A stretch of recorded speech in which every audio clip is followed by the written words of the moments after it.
तो अमेरिका ने संकेत दिया है कि ईरान में उसका सैन्य अभियान अपने अहम लक्ष्य को हासिल करने के बेहद करीब है और आगे की रणनीति में प्रत्यक्ष भूमिका घटाने और साथ ही सहयोगी देशों को जिम्मेदारी देने पर भी अब वो पूरी तरह से जोर दे रहा है।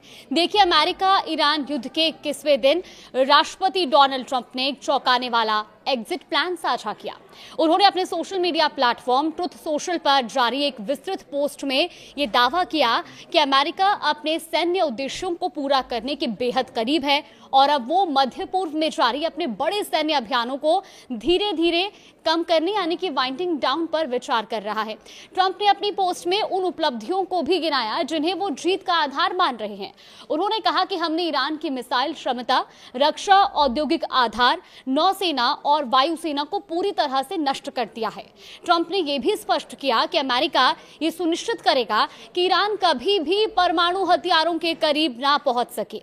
इस दौरान ट्रंप ने यह भी कहा कि अमेरिका ने अपने क्षेत्रीय सहयोगियों जैसे कि इजराइल, सऊदी अरब, कतर, यूएई, बहरीन और कुवैत की सुरक्षा सुनिश्चित की है और आगे भी उनकी रक्षा के लिए प्रतिबद्ध रहेगा।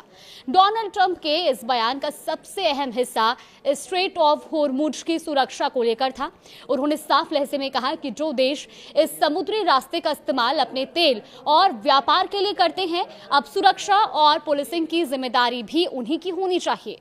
उन्होंने कहा कि अमेरिका जरूरत पड़ने पर मदद कर सकता है, लेकिन ये जिम्मेदारी अब अन्य देशों को निभानी चाहिए। ट्रंप ने तर्क दिया कि अमेरिका इस रास्ते का उपयोग नहीं करता है और इसीलिए अन्य देशों को आगे आना चाहिए। उन्होंने इसे उन देशों के लिए एक आसान सैन्य अभियान भी बताया और कहा कि ईरान का खतरा खत्म होने के बाद अमेरिका की मुख्य भूमिका की आवश्यकता नहीं रह जाएगी। आपको बता दें कि स्ट्रेट ऑफ होर्मुज दुनिया की ऊर्जा आपूर्ति के लिए बेहद अहम मार्ग है, जहां से बड़ी मात्रा में तेल और गैस की सप्लाई होती है।